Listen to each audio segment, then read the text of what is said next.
Untamed is going to be untamed. It's going to be a little crazy. I want to talk to my people. I want to talk to my brothers and sisters. We can have grace and humility in how we interact with other people. Oh, hot dog, look at you. And nobody talked about what's really happening. And let's have conversations about what truth is. Can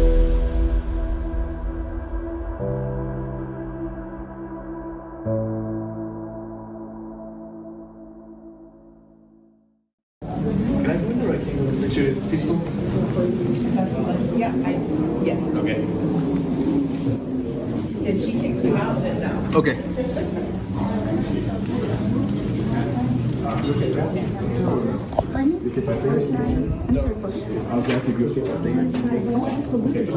Yes. So then now they are letting him vote. Ma'am.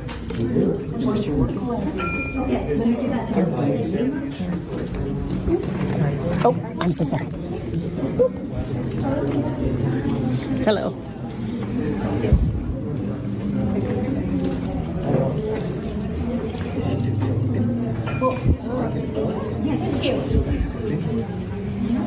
They were trying to deny his ballot, which they have relented because there is no law that says that you cannot wear a MAGA hat to vote. But they tried. They tried their best. There he is getting his ballot. And he's gonna vote with his MAGA hat. Good guy, sir. Nice to meet you. Voting. Hi, how are you? Yeah. Sorry, I get out of the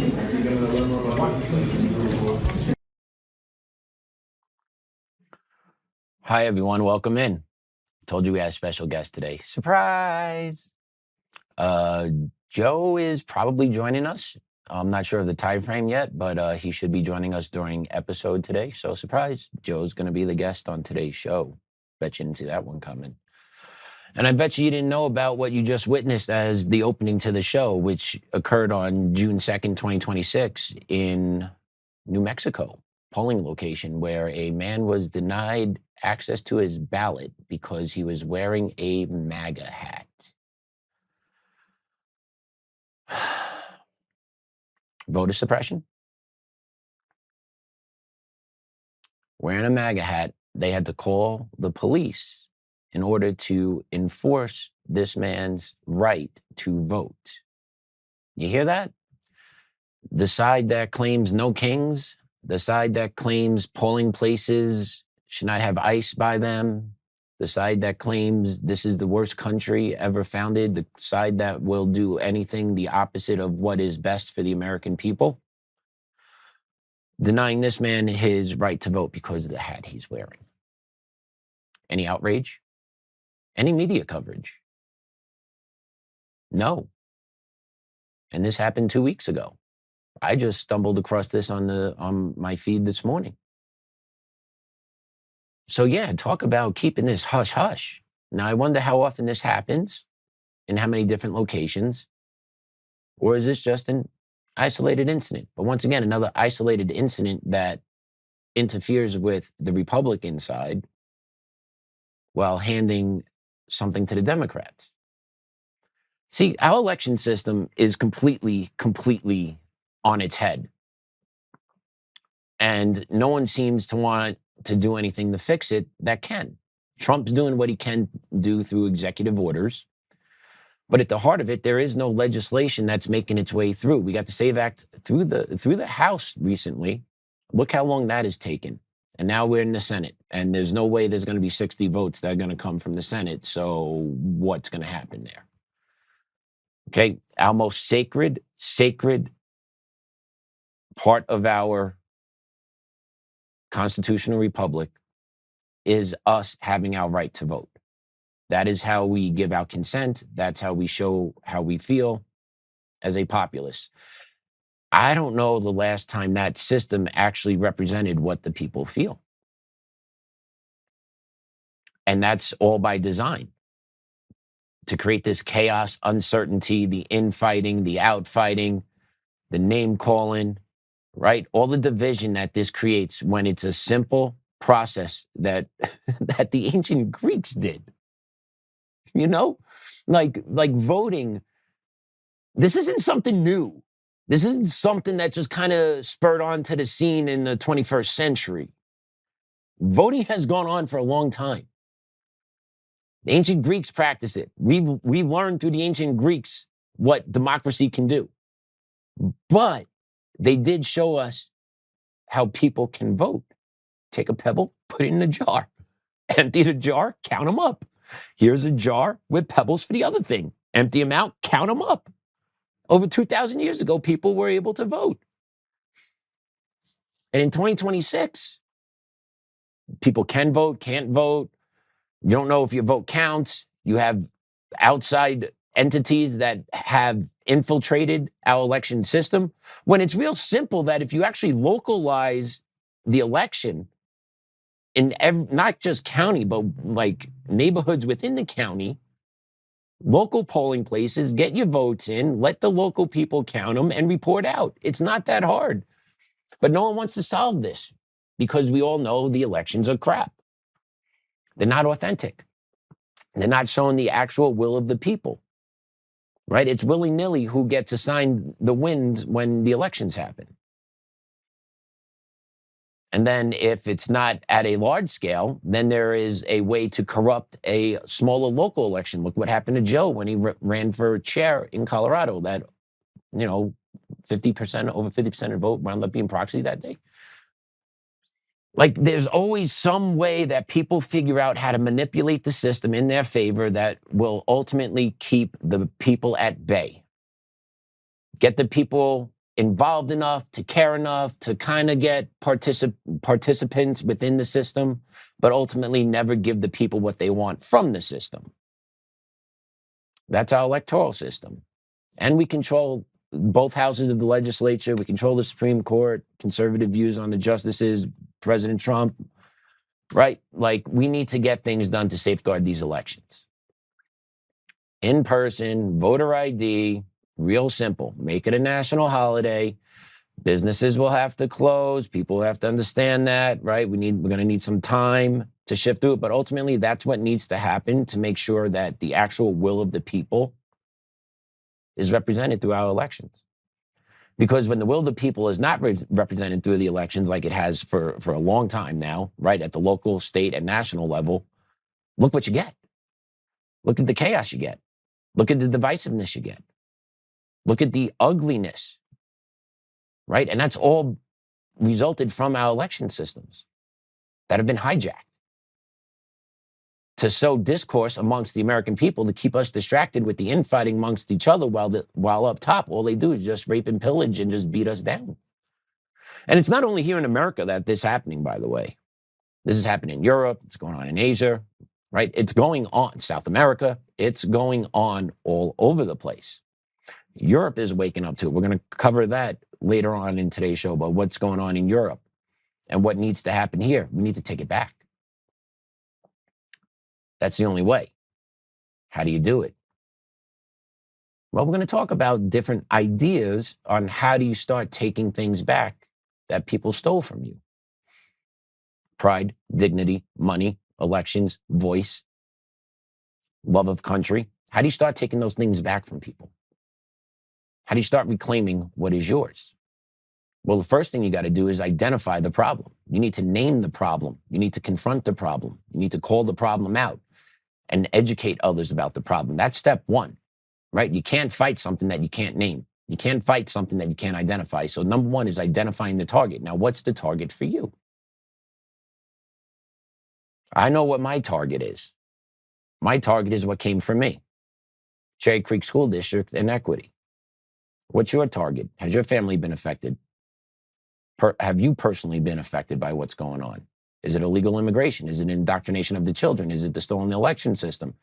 Is it not cooperating with, like, whatever it is, find what motivates you, number one, and you have to identify it.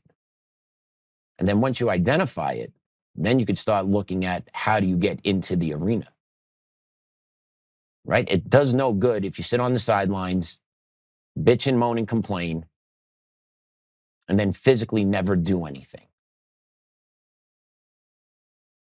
That's the reality. And that's actually anti-American, right? The American spirit is, I see something, I go do something about it. That's the American spirit. A lot of that has been suppressed, has been damaged because of the bullshit and the lies that have been shoved down our nation's throats over the past 15, 20 years about how awful this country is, right? It caused a lot of internal damage for people that love this country, all right? A lot of people had to shift through the garbage that was being shoved down their throats, all in the midst of COVID, all through the midst of the 2020 stolen elections, all through the midst of the summer of love of the George Floyd riots, right? There was a massive blitz that took the American people in 2020. And it took a lot to shift through to figure out what was happening for a lot of people. That's why you're here. You figured it out. You figured it out with Joe. I didn't know about Joe back in 2020. I didn't. Right? I followed other people, and then eventually I lost them because they did nothing for me. They were not informing me. They were not bringing anything to the table. So what are you going to do to get involved? How do you take it back? How do we take it back? Right? Some people talk about going to the streets, but we'll talk more along that in the show as we go down the road. But I want to put up Joe's post. Joe put this up yesterday, and he simply put it, and I'll read it first, and then we'll talk about it a little more. But it is not the critic who counts, not the man who points out how the strong man stumbles, or where the doer of deeds could have done better. The credit belongs to the man who is actually in the arena, whose face is marred by dust and sweat and blood, who strives valiantly, who earns and comes up short again and again, because there is no effort without error or shortcoming. But who knows the great enthusiasms, the great devotions, who spends himself in a worthy cause, who at the best knows in the end the triumph of high achievement, and who at the worst, if he fails. At least he fails while daring greatly, so that his place shall never be with those cold and timid souls who knew neither victory nor defeat. Theodore Roosevelt, former president of the United States. It's talking about you can't just sit on the sidelines. You do not sit there and keep your mouth shut. Okay? You have no qualms to speak if you're not involved. You don't question, right? Everyone makes mistakes, but what you need to do is learn from those mistakes by getting into the arena. Okay? Getting into the arena, getting active. How are you getting involved to take it back? Are you running for local office? Are you running for local school board? Are you running for sheriff? Are you going up to your legislature and harassing the hell out of them, right, Gammy? Are you doing things to get conversation sparred? Because at the bare minimum, that's what you can do. And the conversation can be, that person's crazy, but you know what? You're eating up time of their day. That's important, because every minute that they are taking their attention off the agenda they're shoving down our throats is a minute saved. It's a minute well earned. Okay, and other people are fighting on bigger scales because they've been called to fight on bigger scales. Joe ran for GOP chair. Joe ran for governor. He saw something, he went for it. Did it work out well for him? No. Was he ridiculed along the way? Yeah. But I have a feeling that dude's coming back stronger than ever. Just a hunch. Just a hunch. Me, I'm fighting every day. I come here to work, get a show together for Joe, work with Joe to put a show together. I'm fighting in the courts every chance I get, every meeting I need to show up to, every hearing I need to show up to till I get to go to trial, because you need to right the wrongs and you need to make people pay that are doing the ill harm to the American people. And that's the only way it stops, is you make them pay. Financially, publicly, shaming them. I'm not advocating political violence. I'm not advocating attacking people. I'm not. But that evil needs to be put in its place across all lines. And we all need to get involved in one form or the other. And then you have people that sit on the sidelines that don't pay attention or don't care what's going on in today's world. Yeah, they're part of us too. They're part of America too. So we're fighting for those people that don't want to fight for themselves. Yep. Why? Because if we don't fight for ourselves, no one's going to fight for us or our kids. And that's the game I see in my eyes, is I have a greater responsibility for my kid and my kids' kids to leave them in a better place than when I got here. That's what I truly believe. And leaving them in a better place does not mean communism or socialism. It doesn't. What leads them in a better place is what I'm teaching them and my wife is teaching my boy at home. How to read and write. How to care for others. How to think. Okay, he's 4, but we're teaching him how to think for himself. Because I want him to be able to do that for his children when they're older, because the government doesn't want you to think. The government wants you to be obedient. The government wants you to follow whatever it is they want you to do on that given day.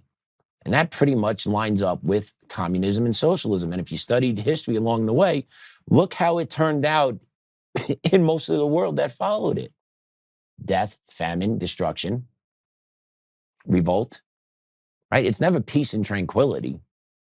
It's never peace and tranquility. And I want my child and his children to have that peace and tranquility. So what do you need to do? You need to beat the evil back into the hole. It's a battle that's always going to have to be fought now because it's been unleashed. It's like a virus, right? It's a mind virus that's been unleashed throughout the world. You need to combat that mind violence, which means you need to arm yourself and the younger generations behind you that you know and connected to through education. And I'm not talking just through what the school teaches them. No. Talking about real life experience, real world experience, what real America means, the history of real America, all that, right? And the truth is that anyone that can get a plane ticket from any corner of the world to come to America to live here will take it. Nobody here will take a plane ticket to leave to go to live somewhere else. And Micah said it perfectly yesterday, right? The people that hate America are Americans. That's it. Everyone wants to come here to see what we got. Everyone loves this place. Let's be real. Right? Do we have our problems? Sure do. Sure do. But collectively, as a nation on this planet, there is nowhere else you would want to live and be. Access to anything you want.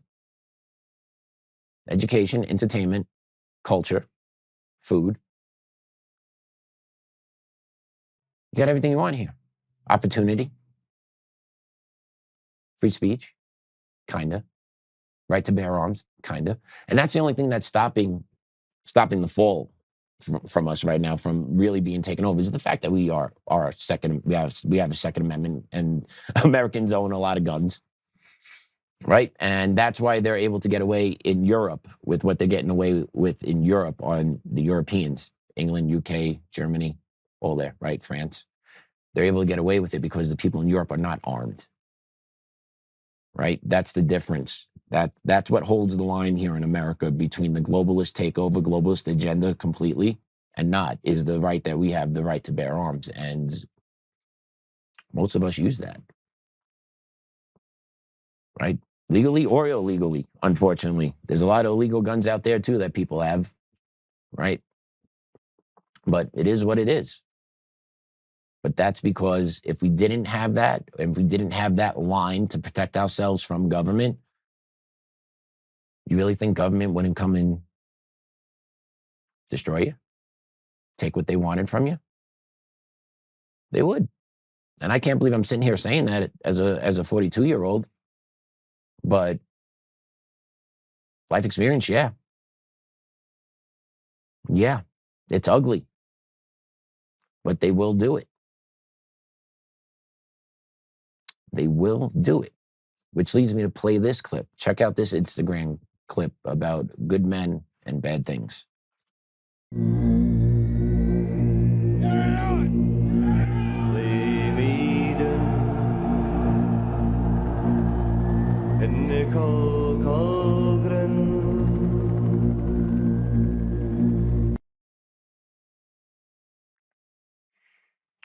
good man might have to do evil things to protect his children and God's children, and that's 100% true.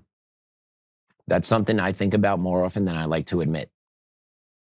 So if my wife's hearing this, yeah, that's a thought that dominates my train of thought a lot of the times, is what I would have to do to protect my child at all costs. And I would. I'll kill for my boy. I'll die for my boy, without question. I'll die for my wife. I'll kill for my wife. I will do awful things if needed in order to protect my family. How many of you have that thought? How many of you have actually thought about it? I have now. That's been a thought that's been in my mind now for probably the last 2 years. Because I've seen how ugly and ruthless the other side is, and they don't give a shit. So in reality, you need to program yourself to feel the same way, which means they wouldn't mind killing you. So you need to be ready to kill them, mentally ready. Like, understand that can be a real possibility down the road, and you need to be aware of that. How many of you have thought about that? How many of you have taken the mental preparation? What am I going to do? Will I pull that trigger? Will I cross that line? Yeah, if someone's going to do evil to my child, I will. And I'm not just talking about killing my child. I'm talking about any type of physical harm to my child. Because our children today in 2026 have targets on their back now more than ever before. They got a target on their back for grooming, for sex trafficking. If they're a white child, they got a target on their back through the lens of equity and payback. That's the truth. Their white children are seen as evil through those lenses. They're seen as oppressors, right? So if you have a child, specifically a white child, think about the different types of targets are on your child's back. And then you look at the school system. Denver Public School just actually did something, I would say, commendable, I would say, for a change. But check out this clip about Denver Public School teacher. Clip 4. I move that the board hereby accepts both the evidentiary and ultimate findings of fact of the hearing officer, the recommendation of the hearing officer that Ms. Jennifer Honka be dismissed on the grounds of incompetence and neglect of duty, and that the board enter its written order as required by TACTA that Ms. Honka be dismissed with immediate effect. Is there a second? Second. Okay, the floor is now open for debate. Seeing none, Ms. Atwood, would you please call roll? Director De La Rosa? Aye. Director Gaitan? Aye. Director Hunter? Aye. Director Klein-Molk? Aye. Director Sia? Aye. Dr. Torres? Aye. Mr. Youngquist? Yes. Thank you. With that, the motion passes. Thank you, David. So what that was the Denver Public School Board just voted unanimously to dismiss teacher Jennifer Honka after she reportedly made female students kiss each other and graded them on it. Public school system, indoctrination, grooming. Okay? Teacher actually graded female students kissing each other. How does that come up in a classroom setting? How do those topics come up?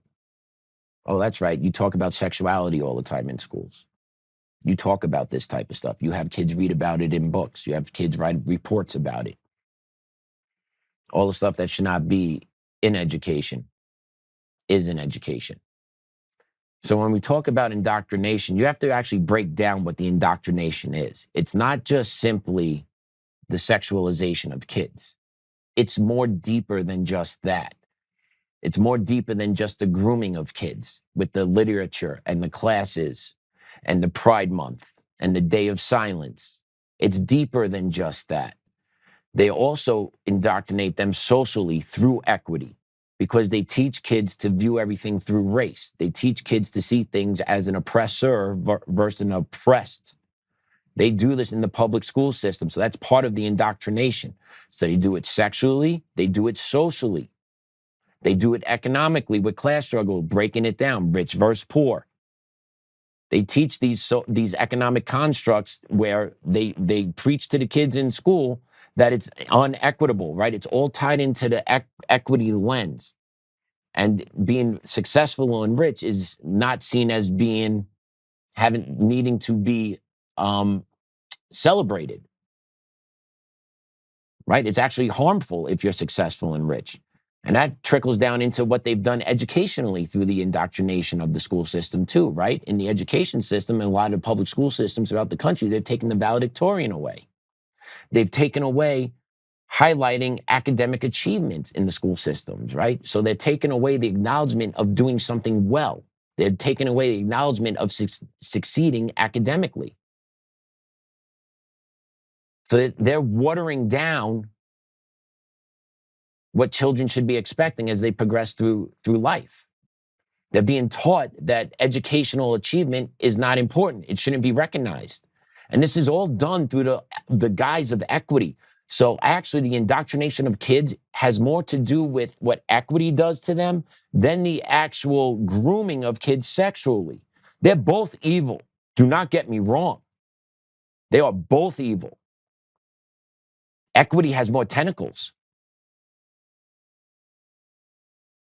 That's what it is. Equity has more tentacles, and it actually puts kids into boxes more. You also have affinity groups. Let's not forget about this. Kids are actually segregated at schools based on their race, right? They're doing that in schools. Schools that have affinity groups. That's what they are. They segregate kids based on their race. So that's indoctrination of kids. Okay, it's not just the sexualization. That's a separate facet. Right? That's part of the indoctrination. But the indoctrination of itself goes through equity, sexually, socially, economically, right? Race, segregation, affinity groups, not celebrating educational achievement. That is the indoctrination of the school system here in America. And that's why families are leaving the school systems faster now than they ever did before, because they are pulling their kids from that type of environment. But what about those kids left in that type of environment? What happens to those kids where they're not learning to read or write, where education is not considered a priority, but social justice, social activism, restorative practices are considered the future and what we need to get our kids motivated about? What's going to happen to that percentage of kids when they leave the public school system, when they're 18, 19, 20 years old, but yet can't have a job because they don't have the basic skills? And that's another thing families really have to start considering doing, is suing local school districts. And this is going to be a shitty statement, but I'm going to say it anyway. Families, if your children graduate high school with a diploma and they cannot read or write, you need to have a lawsuit on your hands. Now, I'm not blaming all of the school district for the fault. There is parent responsibility as well. But ultimately, after 12, 13 years in a school system, hopefully that school system taught you enough over those years where you could at least read and write if you tried. Now, if you showed up every day, tried really hard, and you still couldn't read or write, yeah, I don't know. But school systems are not prioritizing making sure their kids can read or write. True story, majority of the kids that I taught do not know how to address an envelope. Have no clue how to write an envelope out. Where do you put the address? And honestly, a decent amount of my kids didn't know actually what their address was. Basic skills. So when I was a social studies teacher, I actually did a lesson on how to actually write an envelope out and, how to make sure you know your address, like made kids learn their address. 7th grade social studies. I was doing that 10 years ago. Because it's something that needs to be done. Kids need to understand how to write out an address on an envelope. Know where you put where you're sending it to, and where's the return address go, right? Real basic stuff. Kids didn't know how to do it. So you have to teach them that. And then in DPS, you have teachers grading female students on whether or not they're making out enough for her. And it's a shame. It's a shame because the public school system can be so much better than what it is, and it could offer so many more opportunities to kids if it was run the correct way. Every school district, every school. Number one, I would eliminate equity out of every school district across the state. You know how many millions of dollars are being stolen from the kids in your school, in your school district because of equity departments that your school district has? You know how many lawsuits that the school districts are fighting because they have equity in their school districts? You know how much money that is taken away from putting it back into the classroom for kids? Do you know that? No. And will school districts actually report that out loud? No, they won't. No, they won't. They'll give you, oh, department equity here, this budget here, but the budget's bullshit because there's other contracts that are hidden in different departments that still get paid out for equity purposes that aren't tied together. Right? They hide the money because they know if the communities ever found out how much these districts actually spend on equity, the communities would be up in arms. The fact that you pay a transgender person $35,000 to go on a 4-school speaking tour for 2 days. I think the general population in the school district that hears about that knows that it happened, should be quite angry about it. But it happens all the time. Imagine how much $35,000 can go to those 4 schools to help kids learn to improve their reading and writing. That's $11,000, $10,000 per school. That could be very helpful, but that's not needed. What's more important is we pay this tranny to come in to talk to our staff about the importance of respecting trans students when no one actually disrespects trans students. Just saying. No one actually disrespects them. Teachers definitely don't disrespect them. Teachers know better. Teachers don't disrespect anybody, by the way, except white kids. White kids are the only one that they could talk to any which way. I've seen it firsthand. If you take different tones, different attitudes, different levels with other groups of students, doesn't happen. And that's because of equity. That's because of equity. Because everything gets called out as being racist if you're more direct or stern or enforcing behavior expectations, right? And just take a look, just go through that list. Look what happens when you invoke equity into everything. You get segregated groups in schools. You get valedictorians taken away because it harms people's pride. You get social justice groups activated. You get LGBTQ and sexual books. And so that's what happens when you do equity. And at the same time, when you inject all this into a school district, you know what happens with the actual academic achievement of that school district? It actually goes down. So the more you get woke, the more your academic levels actually go down. And that's why if you haven't seen anything out of California recently, but I believe it's UC Berkeley, that's telling California, hey, we need to bring back standardized tests because kids that are coming from high school to college can't do basic math. That's truly going on out in California, where they're telling the state legislators, hey, what you guys did a couple of years ago really jacked up the problem out here because the kids that are coming to college aren't ready to do college math. Equity. Equity. Equity. And to continue with the equity, take a look what's going on, what might be going on out in Fairfax County, Virginia public schools. Cut 5. Virginia parents are begging their district for more learning time for students, but instead of offering to cut teacher work days or school planning days, one of the district's proposed solutions is sparking outrage. Fairfax County Public Schools asking parents in a survey, quote, if the school calendar required modifying one of the following, which would be the most acceptable to you? With one of the response options being, quote, eliminating holidays recognizing religious and cultural observances, listing Christmas and Rosh Hashanah as examples. Fairfax County mother Stephanie Lundquist Aurora joins us now. Good morning to you, Stephanie. Good morning, Ainsley. Good Thanks for morning. having me. Well, thanks for coming on. I know you have 3 children in the district. You have an 11th grader, a 9th grader, and a 7th grader. This really affects your family. Why consider eliminating Christmas? You know, it's really interesting, Ainsley. Fairfax leaders have an anti-Christian bias, and this is not the first time that they've waved the proverbial middle finger to Christians. In 2022, the school board voted to change spring break with the express purpose of decoupling it from Easter. And then in 2024, the county's Board of Supervisors, the governing council, also voted to commemorate Transgender Visibility Day on Easter. So this is just a drop in the bucket in showing their anti-Christian biases once again. Yeah, Stephanie, every parent received a survey or an email asking to weigh in on this. What are most of your friends saying? Do they want to eliminate Christmas, your friends or the community?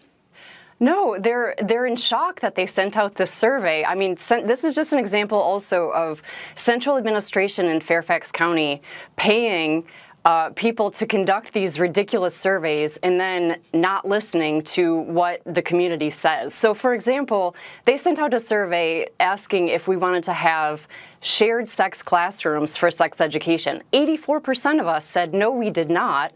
And then the superintendent responded by saying, well, the majority doesn't always dictate, and then implemented a pilot program doing just that. So even though my friends are certainly against ignoring Christmas, the district won't listen to us anyways because the leaders have their pre-selected conclusion. So there you have it. Not enough instructional time, allegedly. So let's cut some holidays. Let's think about throwing Christmas. This is a former teacher here talking. And I'm going to be honest, and my teacher friends aren't going to like this. There is too much time off during the school year for when school's in session. End of story. Period. Point blank. There's too many days off. There's too many professional development days. There's too many half days. There's too many districts that do half-day release 1 day a week because teachers need more planning time. No, they don't, because teachers aren't using planning time anyway. I'll be honest with you. I will be 100% honest with you. If you've been in education more than 3 years, 95% of those teachers are not using all that planning time. You need 10 to 15 minutes.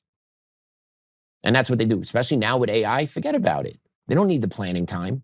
They just want that time off so they can sit behind their desk, scroll on their social media, text their friends, talk to people, check out who's hitting them up on their DMs. That's what a majority of the teachers want it for. It's not to create better lessons or to differentiate their instruction. No, they want the time off. That's what it is. And the fact that a school district is not looking at taking that time away from teachers and saying, you know what? No. You're working professionals. You got to figure this out. You know, God forbid, you may have to be required to do some extra work here and there.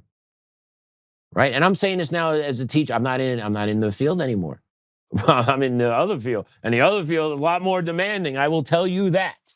That private sector, right? Way more demanding than the public sector, working for the public school system. Way more demanding. You guys should get a little taste of it. Right? The simple fact that there's Cherry Creek School District has half-day Wednesdays for elementary school, right? Think about how equitable that is. Think about how fair that is to the school community, to the kids, to the families that send their kids to school Monday through Friday, but every Wednesday, time out, you have to pick up your kid at 1:30. What job allows that?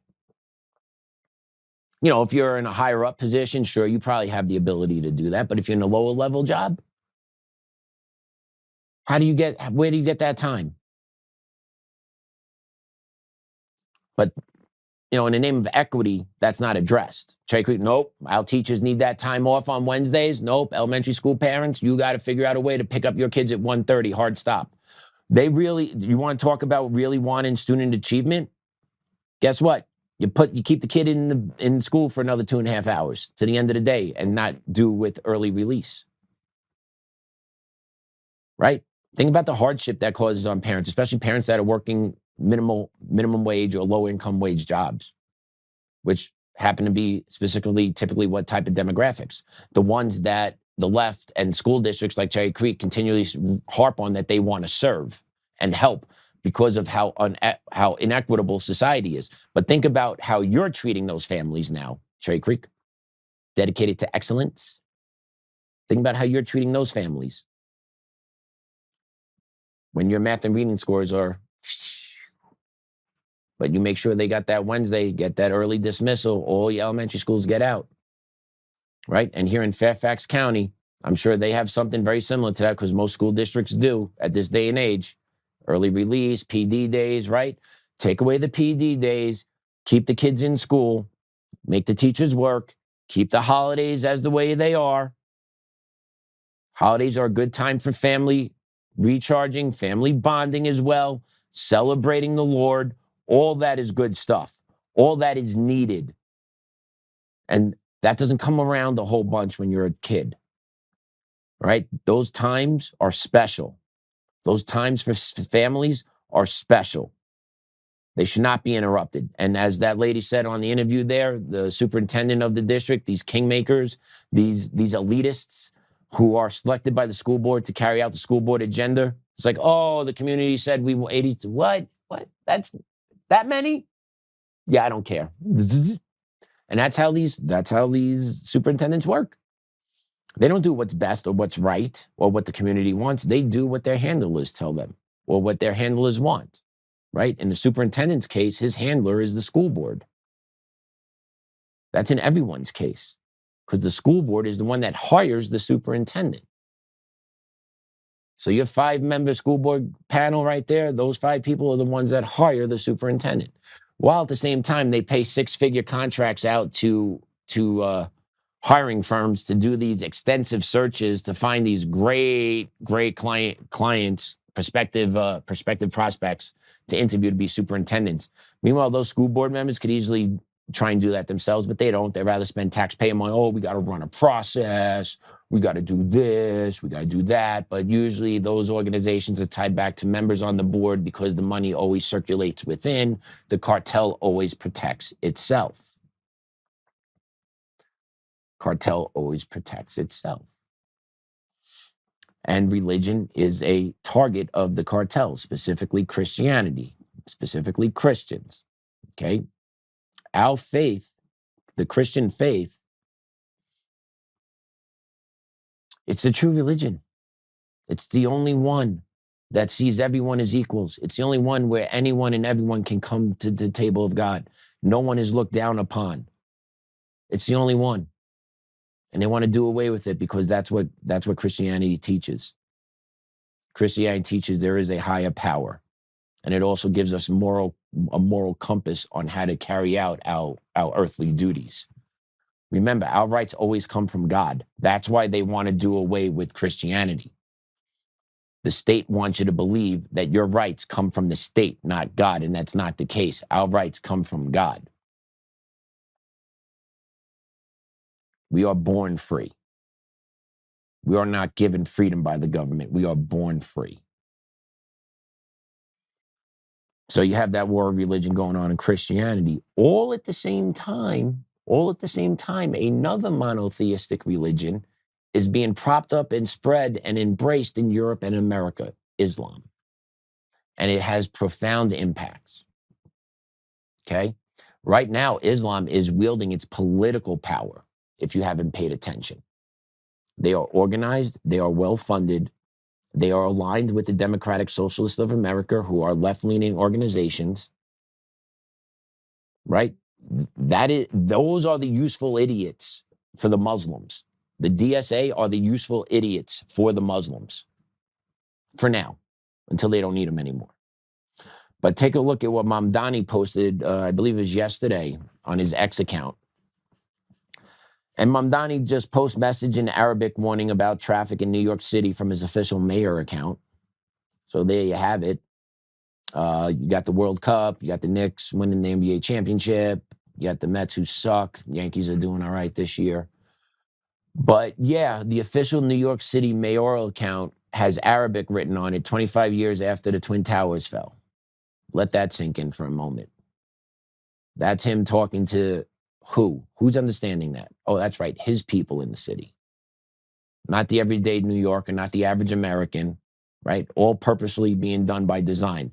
That's being put out there as a dog whistle and a propaganda piece to his people, letting his people know, hey, baby, we are here, wink, wink, more to follow. That's how this operates. And he is probably the slickest politician we got on the left.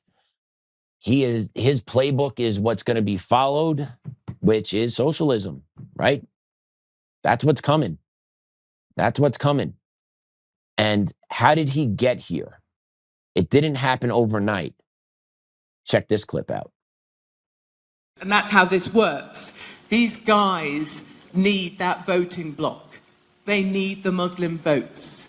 They pack an area with Muslims. You've seen this happen. You're watching it happen in Minnesota, in Minneapolis, in Dearborn. You are seeing this happen. They bring them in, they pack them in. They put up mosques to facilitate them. In flows the funding. Suddenly you've got mosques putting funding in and an imam that's in charge of a densely packed population. Now they have political power.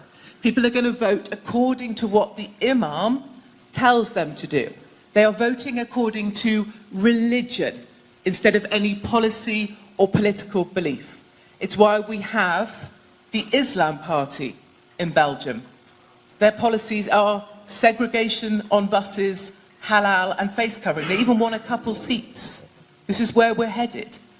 And when they come to mobilize in future time, when this conflict ramps up as it surely will, the mosques are where these people will mobilize from. Do not mistake mosques for churches. Yeah. They are not places of worship. They are places of organization and mobilization. It's not coincidental. This is all being done on purpose, right? It is a hub of a community. It breeds people together. It brings the connection. It brings the money. It brings the circulation of wealth. And now you also have, from last week, if you saw, the Muslims are developing their own, basically, LinkedIn here in America, where they're circulating Muslim wealth amongst Muslim people, Muslim-owned businesses, right, to accumulate wealth to do what? To actually prop up their political and religious power. It is a whole movement that's occurring here across America. How do you take it back? You call it out and you fight against it. You lobby your politicians to start deportation of those that do not belong here legally. Right? You also talk about possibly changing the immigration laws and actually having maybe immigrants pledge allegiance to America. Oh my God, what a racist concept that is. But you cannot continuously allow foreigners into this country that are coming here to take advantage of us, to destroy us from the inside. You cannot allow this perpetual cycle to continue. So you got to take it back. Because if you don't take it back, they will take it from you. So how many of you in Michigan? Have you found your enclaves in your local states? Are you aware of them? Do you need to do some research? Do you need to write a letter? Do you need to get active on social media? Right? A lot of this just starts there. It literally starts there, and it takes time to gain traction with this stuff. But if you do constant enough work, post and be informative and share the content that is relevant, and then connect with others that are doing the same thing, right? It takes a lot of work, is what I'm telling you. But it is possible. You can start from nothing and go somewhere with this, if that's something you want to do. If you want to run for political office, that's something else you can do. If you want to go call out your school board and start being aggressive with your school board, getting them to change course and change directions, that's something you can do. If you want to get involved in the elections, become poll watchers or volunteer as watching a poll watcher, yeah. Get involved that way.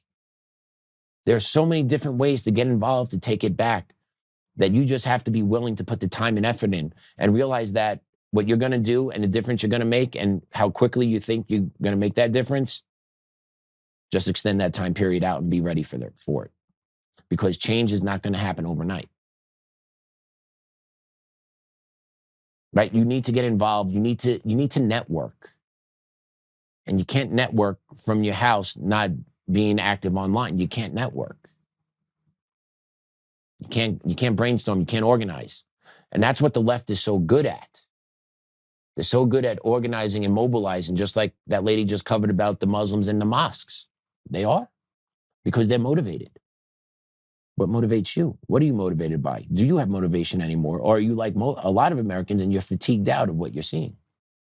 Right? That was also a topic that was covered yesterday with Micah. It was just the fatigue that a lot of us are feeling. Yeah, I'm tired. I'm tired every day. But what's the alternative?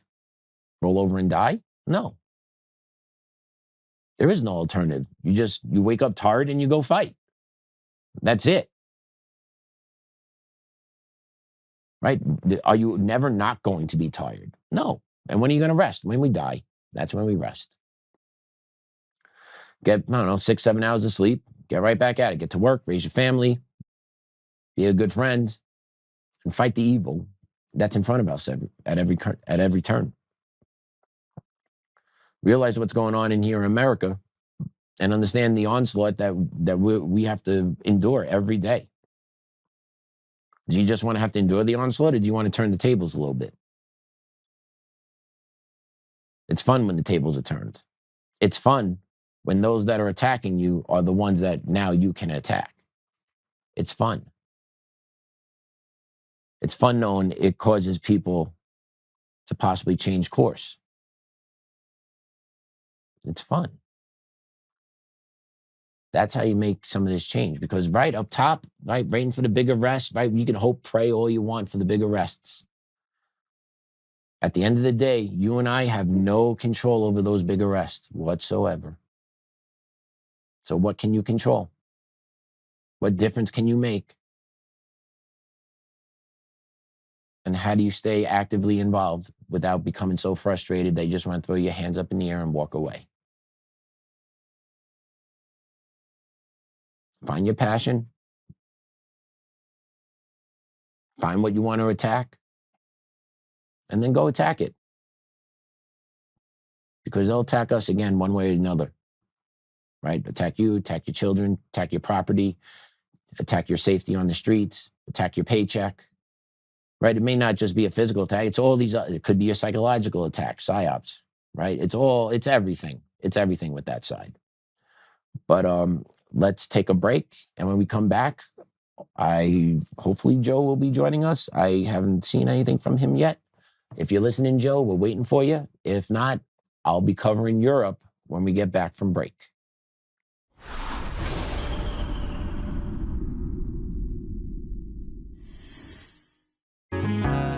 Oh, hi. I almost didn't see you there. Welcome to DCF Buns, where you can find the freshest buns in town, if I do say so myself. Our master bakers teach class every week. So whether you're new to baking or trying to improve your culinary skills, we got you covered. And we can help you bake the cake of your dreams. We'll even clean your cake if you want. And if you don't want to bake anything yourself, we have loads of fresh buns available in a variety of shapes and sizes. Check us out at dcfbuns.com to learn more. DCF Buns. We keep the buns hot and the deals hotter. Buns. In every thread, in every stitch, Honor-Bound USA weaves the fabric of the American spirit. It's not just apparel, it's a testament to God, family, and country. At Honor-Bound USA, we're a family of patriots who put our faith, family, and America first. When you visit our website, you'll find a line of products that embody our commitment to pray, stand, speak, and act. As the official site for the Untamed podcast, all of our products proclaim speaking the truth with courage. We also have the powerful documentary from Professor David Clements, Let My People Go. Identify yourself as one of the few who are willing to stand for what they believe in. Join the Honor-Bound USA family today. Wear it as a badge of honor, commitment to the values that shape us, and a pledge to the bright future we will build together. Because when you're honor-bound, you're not just wearing a brand, you're embodying a lifestyle.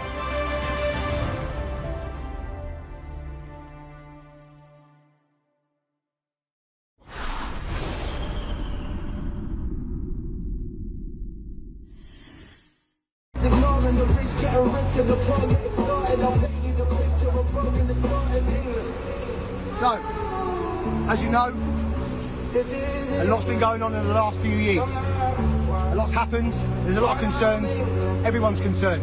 And I believe we have We have the ability to make a real change. Unfortunately for us, at the moment, everything we're doing isn't cutting it. At the moment, the protest, the flag waving, walking down roads, it's not working. So we're going to bring a different element to this. We're going to go back to our roots. We're going to go back to what it was like in the 50s and even the 40s, where British and English men came together and took a stand and took the fight directly to where it is. The digital age is over for us. It doesn't help us. It just puts us in the limelight without actually achieving anything. So we're going to take it a different route.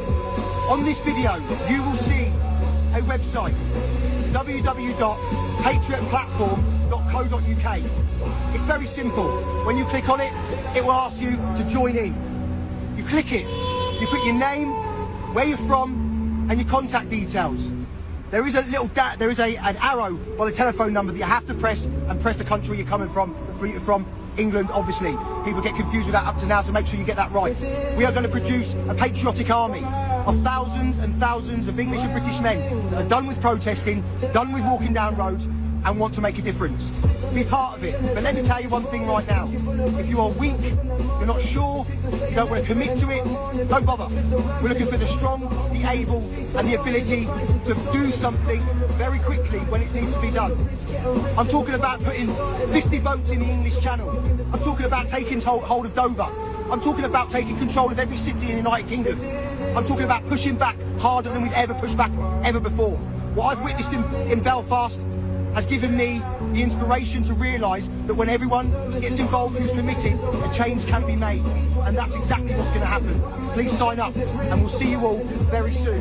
Come on.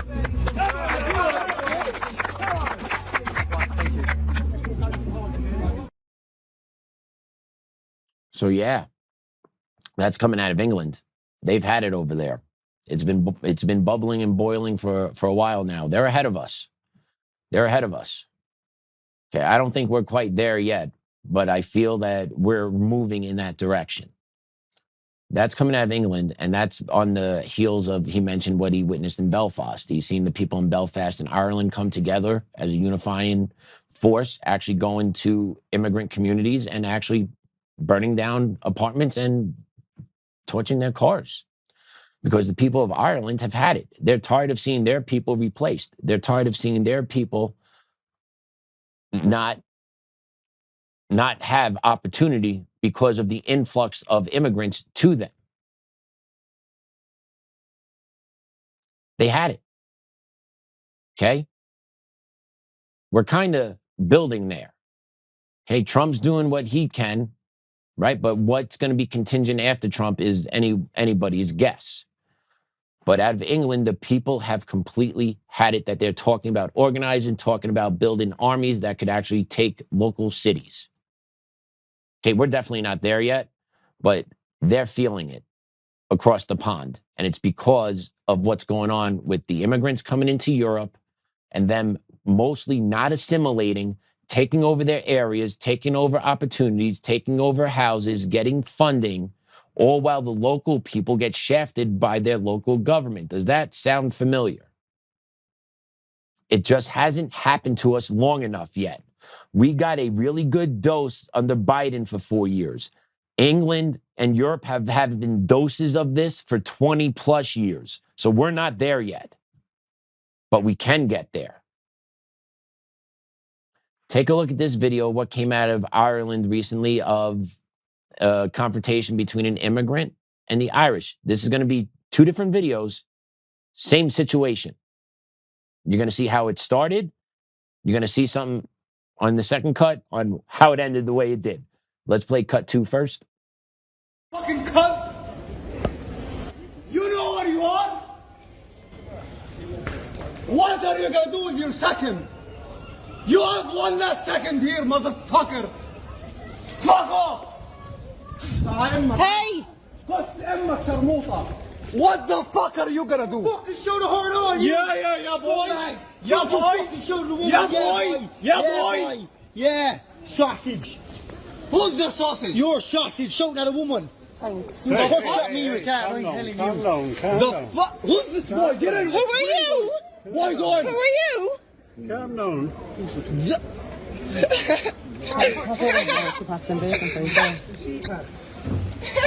sausage and you laughed and Yeah, you don't eat sausage. No, hey!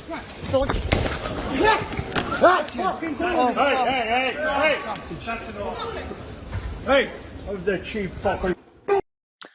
So there you have one video, right? And you see how the immigrant is being the provocateur towards the natives of their home country, right?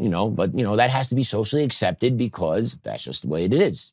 They're white, he's not white, he gets to treat people like shit, spit on them, talk all types of nonsense to them in public, and it's supposed to be socially acceptable. That's the video you saw, but at the end of the video, you saw him on the ground. Well, I kind of want to show you the second video because you're going to see how he ended up on the ground. Cut 3. Now that's just one punch, nothing too crazy, but here comes the second one. Knocks him over the cylinder block, and that's what happens. That's what happens to him. And then the guy in the suit up top, if you see it, he's actually talking to the kid that punched the immigrant over the barricade, telling him it was a cheap shot, not necessary. Well, I'm just here to tell you the people of Ireland don't care anymore. They've had it. They're not going to see their own people disrespected by people from the third world. And the sentiment's building here in America also. Okay? People are being tired of being spoken to disrespectfully for no other reason than they're white and you're not from this country, but feel that you could address white people this way. That's what's going on. That's what's going on. And you don't want to push and prod and push and prod, especially the Irish. The Irish are crazy. I don't know if people realize this or not. The Irish are crazy. They're crazy in a good way, though. But they will hurt you. They will go after you. And the Irish over there have had it. And I would love to get over there because that is where my ancestors are from. I would love to see that country once in my lifetime to see what it looked like. Okay, but I have seen clips of videos of neighborhoods that don't look like they're Irish anymore. And Ireland's not that big. Okay, it's really not that big. So Ireland's fed up. The people in England are fed up. And take a look at this post that was put up by Rupert Lowe, who's a member of the Parliament of England. He put out a gang rape inquiry report. And AF Post, America First Post, picked it up. Rupert Lowe has released the Rape Gang Inquiry Report, an independent survivor-led report into Britain's grooming gang scandal.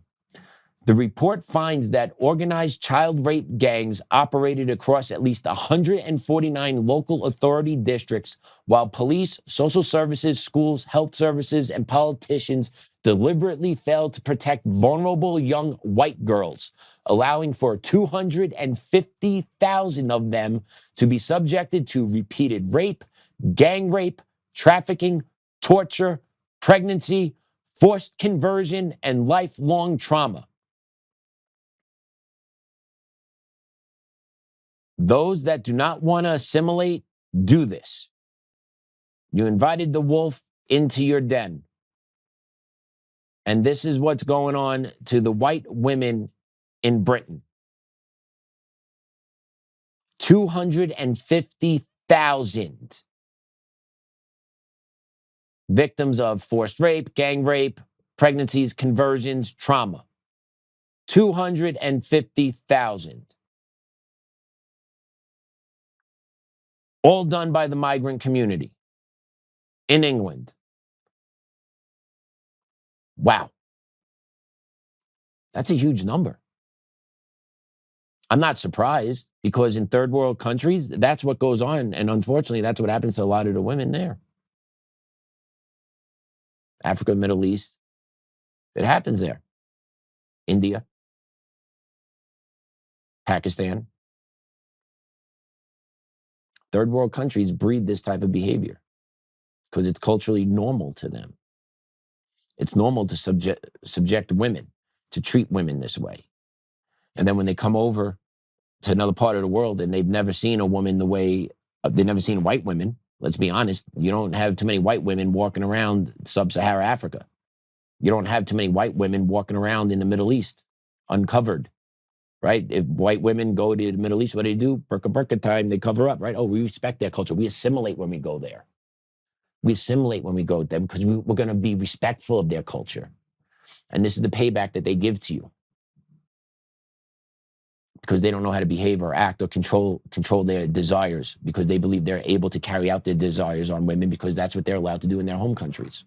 Fact check me. Take a look at the sexual assault numbers that are going on in the Scandinavian countries. Look what's going on in Sweden. Okay, the sexual assault numbers in Europe are through the roof, and they're all pretty much dominated by the migrant population as being the ones that are doing this to the people in Europe, to the women of Europe. And it's happening here in America because we've seen so many cases, so many reports, right? And that's what the media actually picked up. So who knows how many of those cases are not being reported? Because you just don't leave your culture behind.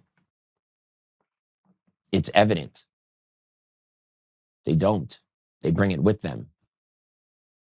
And how can you say that's nothing else other than part of their culture coming with them? Because people want to talk about, oh, my immigrants bring great food, right? That's all I hear. Halal food, right? Great Middle Eastern food, right? What do you get from Somalia? You get that great work ethic? No, you get gang rape culture. That's what they bring with them. And 250,000 women in England had to deal with this.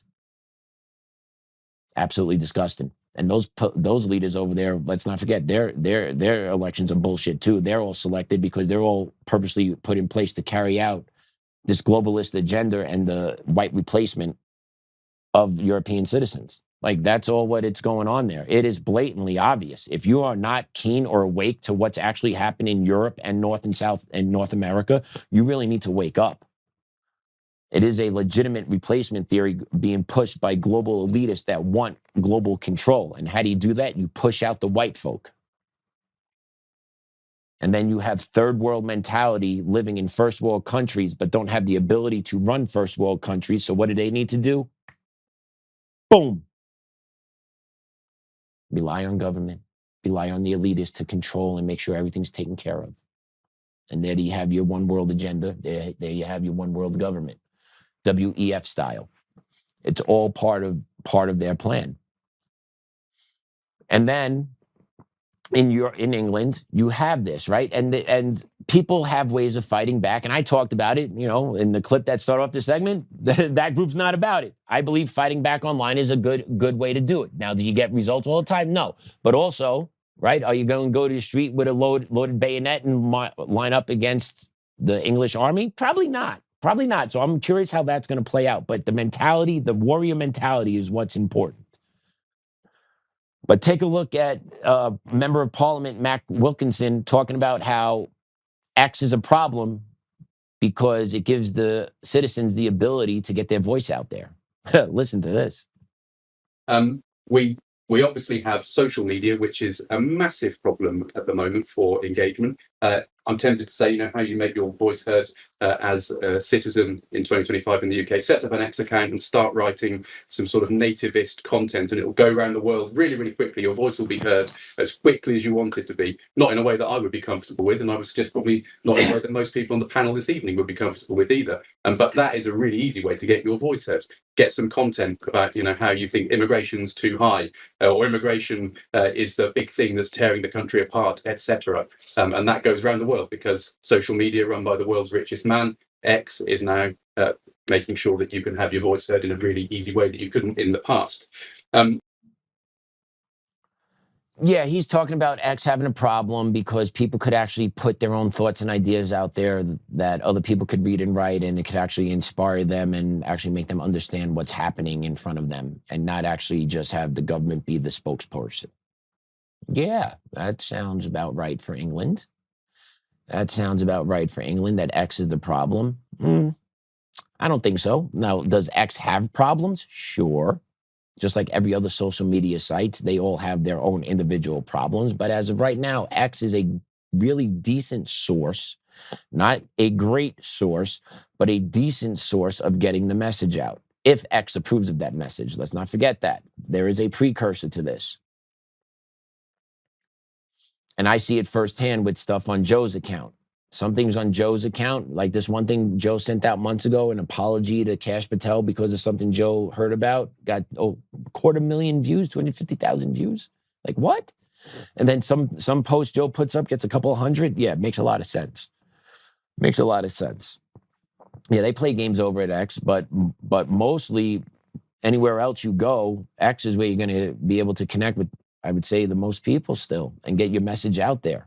But it's a problem for the government of England because when people get their voices out there, it actually pulls the curtain from what they're doing.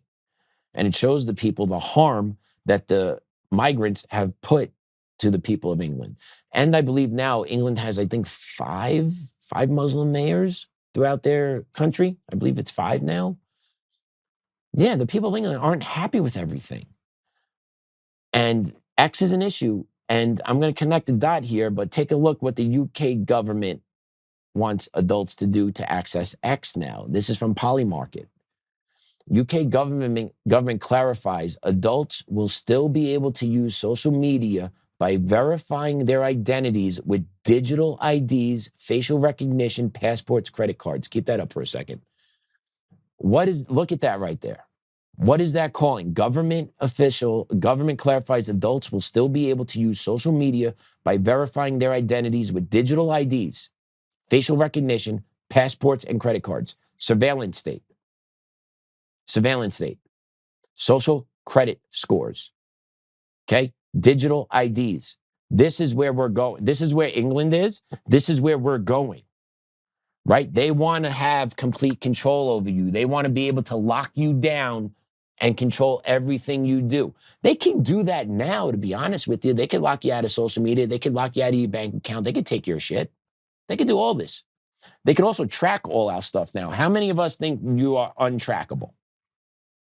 Your bank receipts, checks you've written, your lunch you bought, dinner you bought, where you went over the weekend, right? How many of us are actually don't have the ability to be tracked by government? The government knows what we're doing. The government knows what we're spending our money on. But I believe what we're moving towards is something called a social credit score now, which is on in China, and we're going to play a clip in a second for you. But that's something that I believe is making its way through Europe and then eventually to America, a social credit score, to make sure basically you say what we want you to say online, you eat what we want you to eat, you don't use a certain amount of greenhouse gases, right, carbon emissions, right, to keep that social credit score, because we got to keep you under lock and key. Excuse me. We got to keep you under lock and key. So yeah, X is a problem in England, and to make sure that you can use X, you got to jump through these hoops now. We're going to make sure you have a digital ID that we're going to track you even more on. And the reason why I'm connecting these dots is to end the show here. I want to show you a clip out of China on what happens when you don't reach or you don't keep the social credit score that the government wants you to keep. Cut 7. Didn't go broke, they got deleted. In China, tens of thousands of young people are suddenly homeless, not because of money, but because the system erased them. Imagine a society where everything you do, everything you say, and everything you buy is controlled and evaluated by the authorities. This is what the Chinese Communist Party calls social credit. By using the mechanism of social credit, we'll be able to establish a blacklist of people and create a system of punishments that will be based on a scientific theory. These punishments will serve as a whip to rebuild moral values. Our society needs it. The country's social credit system decides who's trustworthy. But if you're blacklisted, it's game over. Your WeChat Pay stops working, you can't receive your salary, can't buy food, can't even book a train ticket. It's like being alive, but digitally. Many are now sleeping in the streets, cut off from everything. Jobs, housing, even communication. All because one app, one algorithm decided they don't belong. It's not science fiction. In China, it's a reality. Then there's the public shaming. Photo galleries of blacklisted citizens. There's even an app that shows who around you is in debt. They're not criminals. They didn't steal, cheat, or harm anyone. They just fell too low on a score and vanished from the digital world. Critics say it's a glimpse into the future, where technology doesn't just track your life, it controls it. So ask yourself, if your entire life depended on your digital reputation, how long before you get deleted? Can't say we're not too far off from that. There are people that are pushing for that. This has been pushed at the World Economic Forum. Okay, digital ID, social credit scores, making sure you're locked under a key. And then they control everything that comes out of your mouth. If they don't like what you say, they don't like how far you drive, how much you spent on gas, if you bought too much red meat, bing, bing, bing, bing, bing, deplatform you, you become homeless. Well, that can't happen here. Well, look where we are in 2026 today. Do you think what happened in 2026 today, if you said what America looked like 10 years ago, right? If you were in 2016 and you would think we would have a Muslim mayor in New York, LGBTQ stuff all over the school systems, a political party that openly hates America. Do you think that if you said all that was going on in 2016, in 2026, do you think people would be like, oh, you're crazy, you're way out there? Yeah, people be like, you're nuts. What are you talking about? You make zero sense. Well, here you go. Look where this is. Look where we're going, and see if we don't get there, or at least there's not a monumental push to get there, right? Because ultimately, at the end of the day, you're looking at one control, one world government, right? You got to take it back. You got to take it back. And there was something I saw in the comments. Where was it? I have to say, Patrick, I don't agree. A school is not a babysitter. Kristen Dahl, I agree with you. A school is not a babysitter, but a school is a babysitter. The schools have become babysitters. Parents and families have basically acknowledged that. And let's be honest, if you are working Monday through Friday, the schools are open Monday through Friday for a reason, okay? They're open Monday through Friday for a reason.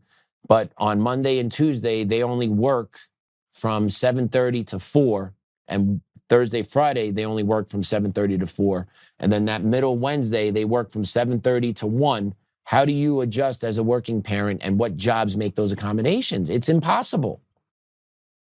So schools are a babysitter. They have to be.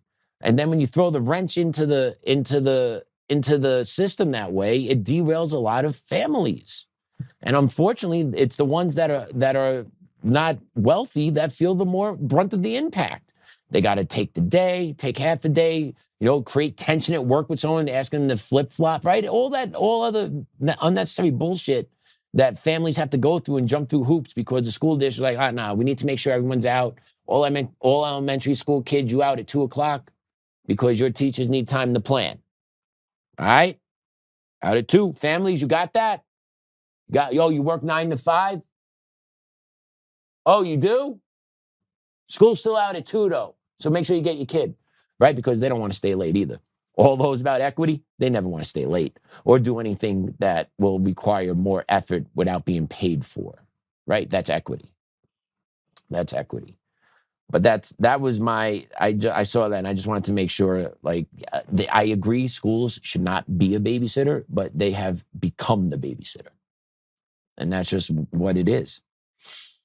Europe has a bigger problem than being unarmed. They have police who are willing to turn water cannons on the populace, restrict speeches. We are very close to that also. Yeah, George. Yeah, Jeff. Sorry, not George. Yes, Jeff. You are correct. You are correct. We live in interesting times. And can you imagine if we ever turned water cannons on, I don't know, Muslims gathering who refuse to disperse in a public prayer? Can you imagine if that were to happen? And why do we still allow that to happen? Why do we allow public prayer by Muslims? They are marking their territory. They are letting us know we are here. This is our hood now. So yeah. Good times, Ridgemont High. Good times at Ridgemont High. But I am still proud to be an American. I love this country. I'm going to fight for this country every ounce I got till the day I die, because there's no alternative. There is no, let's make a compromise, let's split the baby. No. I don't want your way of life here impacting my family. I'm going to fight you till I die. And then I'm going to teach my kid to fight you till he dies. And I'm going to teach my kid to teach his kids to fight you till you die, because you're going to teach your kids the same thing, right? Because that's the generational push. So we just got to build our generation. They build theirs. We'll see. I guarantee our generation is bigger, stronger, faster, and smarter, and have more weapons. So if this was ever to go hot, I would probably take our side. But, you know, that other side, they don't want to fight man-to-man or face-to-face either. They do all shit in the dark, behind backs. Right, Ronnie? You would never come see me face-to-face, buddy. You never had the balls to come see me face-to-face to talk it out like a man. You were a sniveling little schoolgirl. And you felt like you were the man in charge. But that's how they all work. That's how they all work. They're nothing but snakes in the grass, and they think we're the peasants. I got your number, buddy. If you ever want to come talk to me, you know where to find me. You can email me. Love to chat, buddy. Love to chat. But you won't. No balls. No balls. Fill the water cannons with pig's blood. Man, Jeff, you are feeling it today. I'm going to close my computer right now. Oh, man. We're going to pray it out. In the name of the Father, Son, the Holy Spirit. Amen. Dear Lord, thank you for the opportunity today to sit in the chair and to talk to our Untamed Nation family. Dear Lord, thank you for the message at church this past Sunday. I felt it. It was real.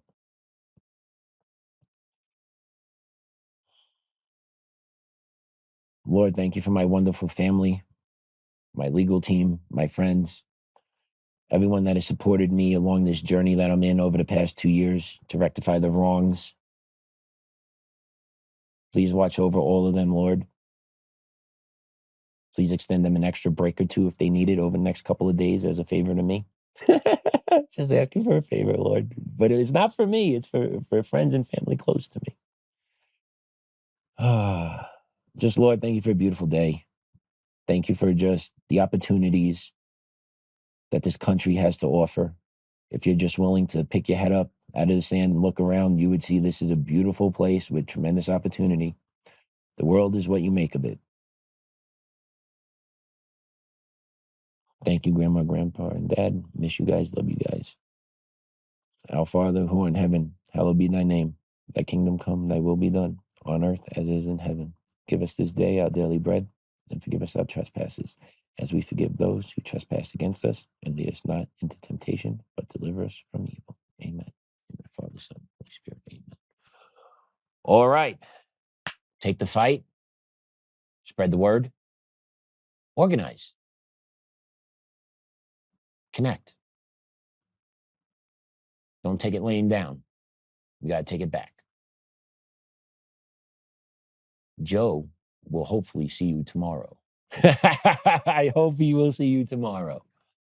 He will not be joining today. He's en route to the hotel, so he was not able to join. I got a message from him about 10 minutes ago. But I am hopeful he will be live with you guys tomorrow with a very special guest. And I'm not saying this to tease you. I really believe he should have a special guest with him tomorrow. But until then, class dismissed.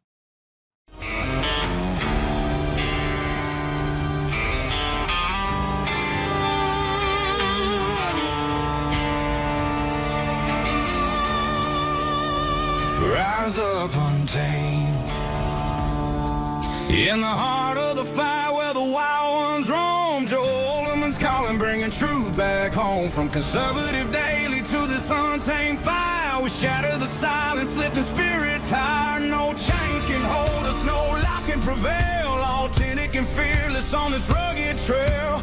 Patriots gather under stars and stripes. Untamed nation, igniting the night. Untamed nation, let the truth roll out in this land of the free. Standing proud from sea to shining sea, we won't back down. Catch the fire, wear the crown. Untamed nation, it's our battle song, motivating hearts where the brave belong. Yeah, untamed and wild, forever strong. Play it again all night long.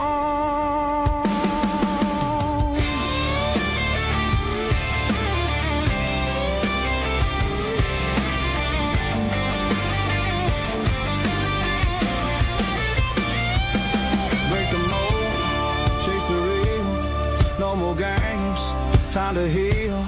Joe's voice leads the untamed crew. Truth matters.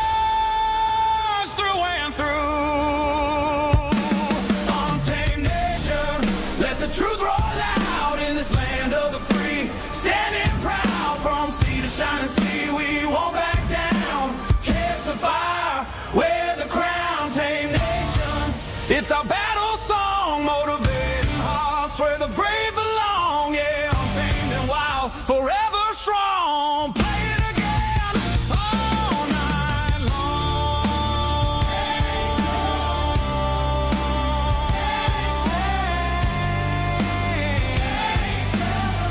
Truth forever.